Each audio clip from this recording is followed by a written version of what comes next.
Okay, so Ragnarok Origin launched here in Brazil last week, and the child within me could not just let this event pass by. So yay, we made a keycap. Oh, and this boring was not modeled by me. This is the person that made the 3D model, and it's actually free, so you can go ahead and print this model yourself. Now back to the keycap. I'll be using a base that I actually made for another design, but I thought it would be really cute with this boring, so yep.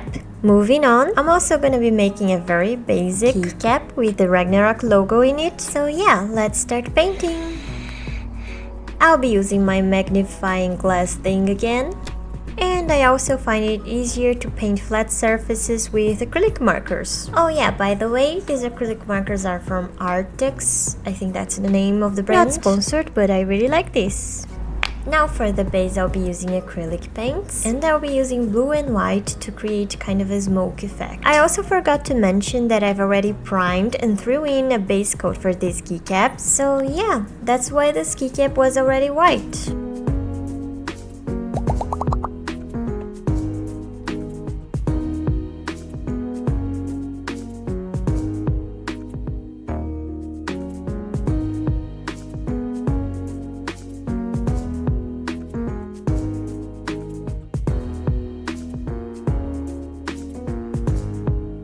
And after a lot of blending, the logo keycap is done. Now for the highlight of this video, I'll be starting out with the base. I've also prepared this with a base color and primer, but I really didn't like this green I used, so I'm gonna be painting another layer with a different shade of green. And I think the saturated green was the right choice for the bright and lively theme that I was going for.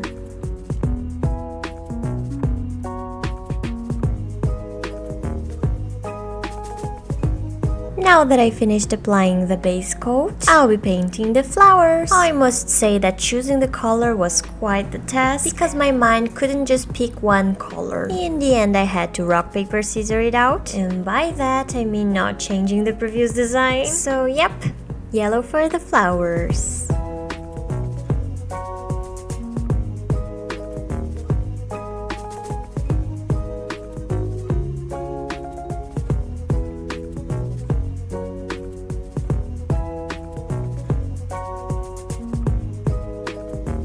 And now for the last and cutest part of the video, we'll be painting the pouring. Now this part was a real challenge to record, because this pouring is so teeny tiny teensy weensy small that I had to use a macro lens for this. And of course its little eyes were a little derpy when I finished painting while recording. So yeah, don't tell anyone that I had to fix it off camera. Deal?